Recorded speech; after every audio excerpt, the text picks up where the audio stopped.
अल्हम्दुलिल्लाह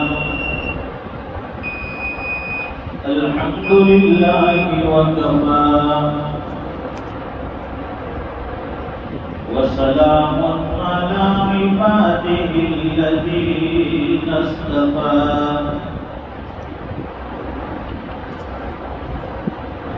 खुसूसन अला अफ़ज़लिहिम व ख़ातमिन नबिय्यीन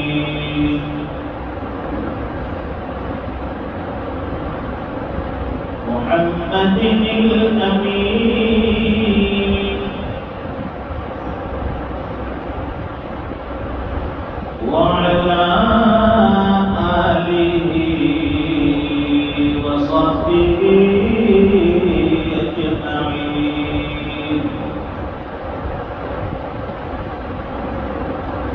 अम्मा बाद फ़अऊज़ु बिल्लाहि मिनश शैतानिर रजीम बिस्मिल्लाहिर रहमानिर रहीम वआशिरूहुन्ना बिल मअरूफ सदक़ल्लाहुल अज़ीम वक़ाल रसूलुल्लाह सल्लल्लाहु अलैहि वसल्लम अद्दुनिया कुल्लुहा मता' व खैरु मता'id दुनिया अल-मरअतुस सालिहah सदक़ रसूलुहुन नबियुल उम्मियुल हबीबुल करीम व नहनु अला ज़ालिका लमिनश शाहिदीन वश्शाकिरीन वल्हम्दुलिल्लाहि रब्बिल आलमीन अल्लाहुम्मा सल्लि अला सय्यिदिना व मौलाना मुहम्मद व अला आलि सय्यिदिना मुहम्मद व बारिक व सल्लिम। बुजुर्गों और दीनी भाइयों,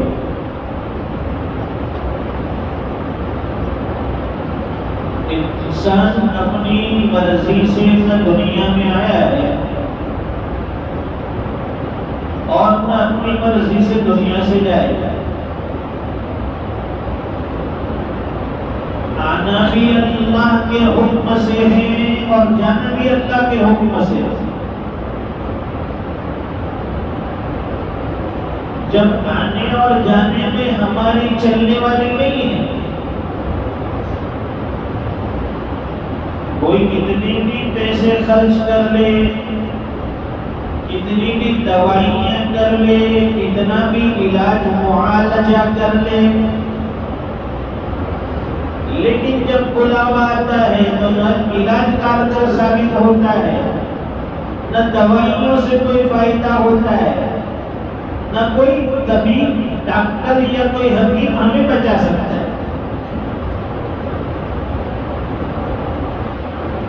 हम अपनी मर्जी से दुनिया से नहीं जा सकते।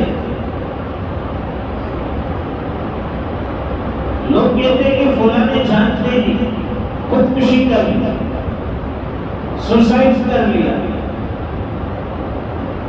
अल्लाह ने उसके मुकद्दर में ये चीज नहीं की। मौत के फरिश्ते को हुक्म मिलता है, वो आके रूह कब्ज कर लेता है।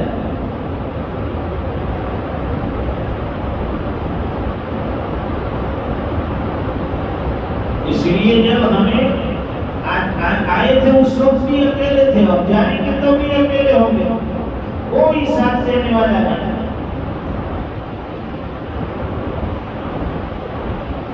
जाना अकेले, लोग कब्र के घड़े में सुला देंगे, चले जाएंगे, मिट्टी डाल देंगे, तो भी कुल अल्लाह पढ़ लेंगे, चलो भाई ताल्लुक था, कुछ दुआएं कर दी, खत्म मामला। तो फिर हमें आने जाने का जो वक्त मिला है उसमें ऐसे अमल करने हैं, ऐसे काम करने हैं कि जिसकी वजह से हमारा दुनिया से जाना आसान हो जाए, मौत की सख्ती आसान हो जाए, मां बादल मौत वाली जो जिंदगी है वो आसान हो जाए। तो ए बशर जहां से जिस दम रवाना होगा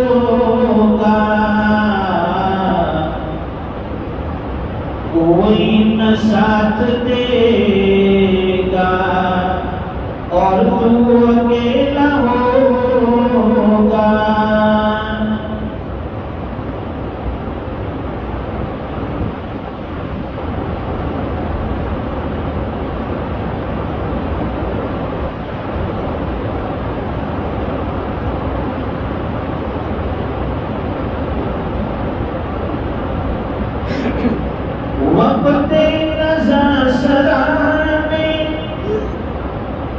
आएंगे सब प्यारे और सूरत को देखते रोएंगे गम के मारे। मौत होगी, आएगी, सब सामने पड़े, सांस चल रही है, रूह निकलने की तैयारी है, निकलती नहीं है।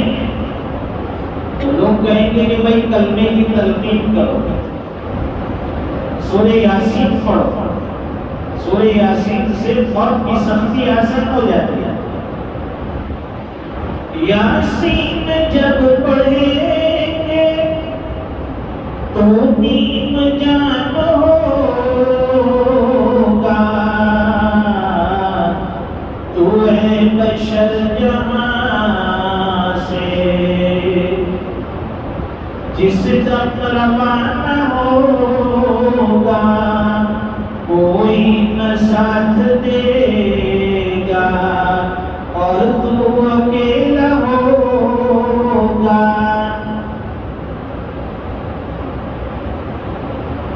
जिंदगी गुजारने में लोग साथ देंगे, लेकिन मौत के बाद कोई साथ देने वाला नहीं है। बीवी वफादार होगी, बीवी आपकी, वो आपको मरने तक साथ देगी। आपकी औलाद वफादार खिदमत गुजार होगी, वो आपको कब्र के घड़े तक उतारने के लिए आएगी। भाइयों से कितना भी ताल्लुक हो वो दफन करके मिट्टी डाल के चले जाएंगे। तो फिर हमें अपनी जिंदगी मां बादल मौत के बाद वाली जिंदगी अपने आप बनानी है। कुछ ऐसे काम कर जाए, कोई ऐसी मिसाल छोड़ जाए, कोई ऐसी यादगार रखकर चला जाए कि लोग साल तक उससे इस्तेफादा कर सकें। तो नबी करीम सल्लल्लाहु अलैहि वसल्लम ने जिंदगी गुजारने का तरीका बताया।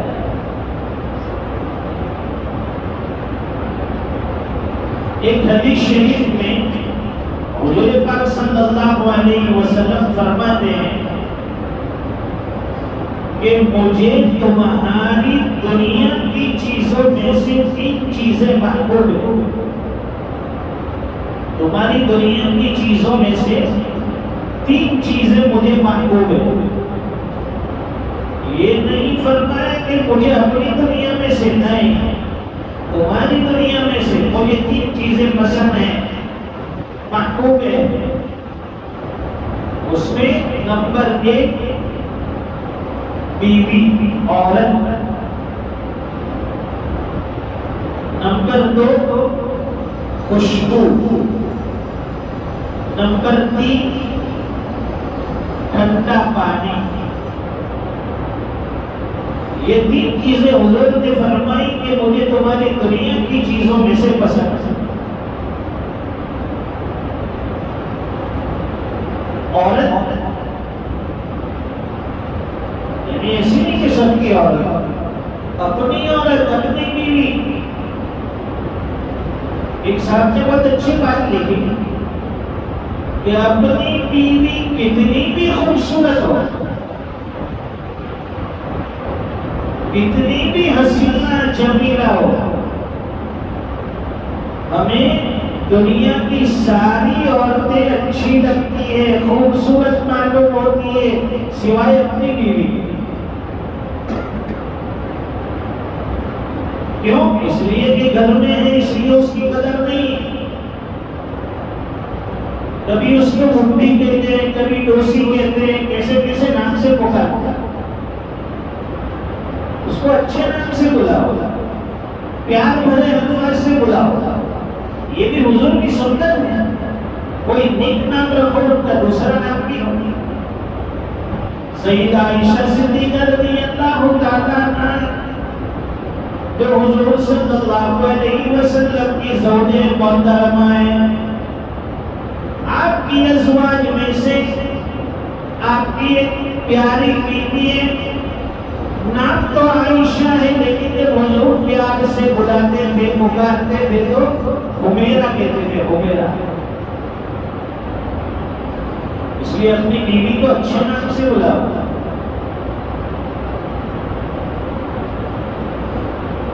अंग्रेज को क्या कहते हैं? बीवी को डार्लिंग। हमारे इंडिया वाले क्या कहते हैं? जानू। हाँ, ये वही जानू है जो आपकी जान निकाल देगी। तो फरमाते हैं कि मीठा मीठा हाव भाव, कड़वा कड़वा थूथू। शादी के लड्डू जिसने खाए वो भी पछताया, नहीं खाए वो भी पछताया। निकाह कबूल कर लेते हैं कि हाँ निकाह कबूल है, मुझे बहुत अच्छी बीवी मिल गई, लेकिन फरमाते सिर्फ बीवी को कबूल नहीं किया, उसके साथ जो फौज आने वाली है एक के बाद एक, उसके लिए घर की जरूरत, कपड़े की जरूरत, खाने पीने की जरूरत, दवाइयों की जरूरत, इलाज मुआयने की जरूरत, ये तो कभी सोचता नहीं है दूल्हा।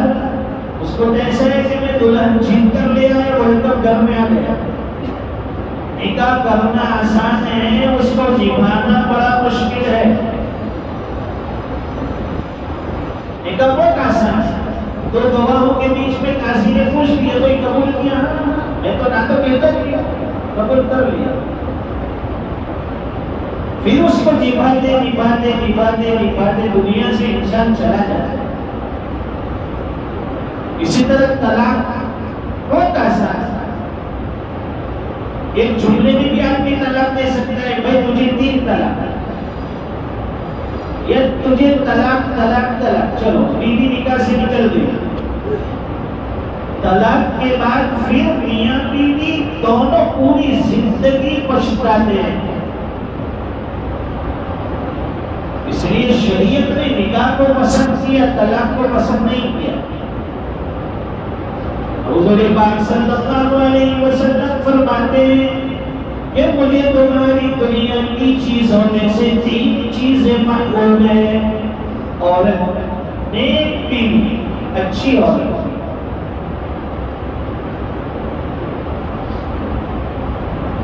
एक साहब कहने लगे कि मुझे अपने पड़ोसी के ऊपर बड़ा रश्क आता है, हसद आता है। क्यों?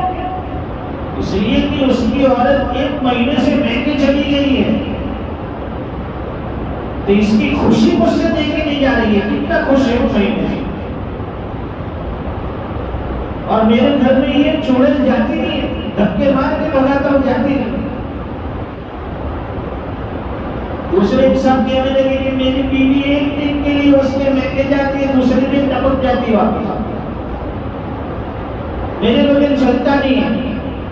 मैंने उसको कहा कि तेरे बगैर चलता नहीं, बात ये नहीं है, बात ये है कि उसको तुझ पर एतमाद और भरोसा नहीं है, ये कहीं भी वो मार लेगा, मैं चली जाऊंगी, इसकी आदत है, कहीं भी वो मार लेगा, कहीं भी रिश्ते बना लेगा। और एक साहब कहने लगे कि मुझे मेरी बीवी से प्यार बड़ा है, लेकिन कहा कि मैं उसे मारता भी नहीं। तो प्यार और मारने में कोई जोड़ नहीं। सईदा आयशा सिद्दीक़ा रज़ियल्लाहु ताला अन्हा फरमाती है, अज़वाज मुतहहरात ये शहादत देती है, गवाही देती है, हुज़ूर पाक सल्लल्लाहु अलैहि वसल्लम दुनिया से चले गए, लेकिन अज़वाज मुतहहरात में से किसी बीवी के ऊपर आपने हाथ नहीं उठाया। पूरी जिंदगी कभी दस्तदराज़ी नहीं की, कभी हाथ नहीं उठाया। और हम तो बार बार में आस्तीन चढ़ाते हैं, वो बेचारी कमजोर है, वो आपको मार नहीं सकती, आप पर हमला नहीं कर सकती, लेकिन उसके पास ज़बान बड़ी खतरनाक चीज है। वो आपकी मार बर्दाश्त कर लेगी, लेकिन जब उसकी ज़बान कैंची की तरह चलेगी, आपकी सारी हैगड़े निकाल देगी, आपकी सारी दादागिरी चली जाएगी। तो फरमाते हैं कि अगर बीवी अपनी ज़बान खामोश कर ले तो मर्द का गुस्सा ठंडा हो जाए। एक जगह मियां बीवी के दरमियान बड़ा झगड़ा चलता था, और झगड़ा रोजाना। किसी मौलाना के पास गए कि मौलाना झगड़ा बहुत होता है, हमारे दरमियान प्यार भी है लेकिन झगड़ा भी बहुत होता है, क्या करूं? तो मौलाना ने उसे थोड़ा सा पानी दिया बोतल में कि जब भी तेरा शौहर गुस्से हो तो इसमें से एक घूंट पानी को अपने मुंह में ले ले, बोतल में से। शौहर के मुंह में नहीं देना है, तो अपने मुंह में एक घूंट पानी ले ले और उसको पीना नहीं है, उसको मुंह में जमा रखना है जब तक उसका गुस्सा ठंडा नहीं हो जाए। उसने इस पर अमल शुरू किया। जब भी शौहर गुस्से होता है, ये बोतल खोल के एक घूंट पानी मुंह में ले लेती है। फिर 8-10 दिन के बाद फिर मौलाना के पास गई, मौलाना क्या इलाज दिया आपने? तो सारे झगड़े खत्म। जब भी वो गुस्सा होता है मैं फौरन मुंह में पानी देती हूँ, गुस्सा उसका ठंडा हो जाता है 2-5 मिनट। बहुत अच्छा इलाज है। मौलाना ने फरमाया कि इलाज में कोई कारीगिरी नहीं है, मैंने तो सिर्फ पानी दिया था तुझे, सादा पानी।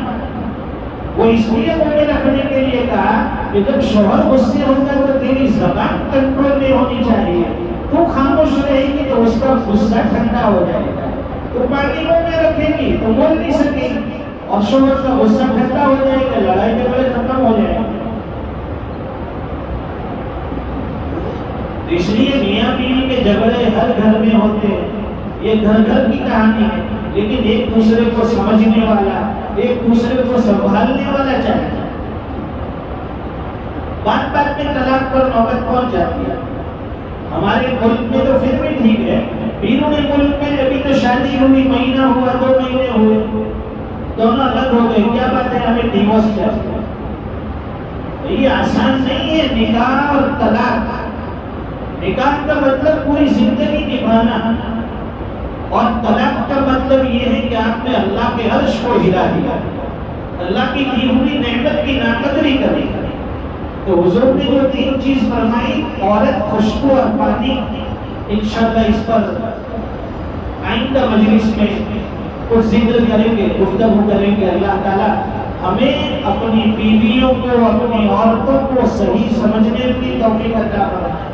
औरतों को भी अल्लाह ताला ये हिदायत दे कि अपने मर्दों को सही तरह से संभाले, उसका ख्याल रखे, उसके हुकूक अदा करे। दोनों तरफ से मामला है। अल्लाह ताला मेरी सुनी बातों पर अमल की तौफीक अता फरमाए। इस वक्त जो है गज़ा, फ़लस्तीन के हालात ठीक नहीं है, और ये तो एक तवील अरसे से चल रहा है ये सिलसिला। गज़ा, फ़लस्तीन, वहाँ के लोग परेशान हाल हैं, नाने शबीना के लिए तरसते हैं, जाने गंवा रहे हैं, भूखे प्यासे हैं, औरतें बेवा हो रही है, बच्चे यतीम हो रहे हैं, 500 बच्चों को कत्ल किया जा रहा है। उनके लिए खुसूसी तौर पर दुआ करें। कुछ साथ में दरखास्त की है कि भाई नमाज के बाद भी मुख्तसर उनके लिए, गज़ा के मुसलमानों के लिए दुआ की जाए। अल्लाह ताला उनके हालात दुरुस्त फरमाए।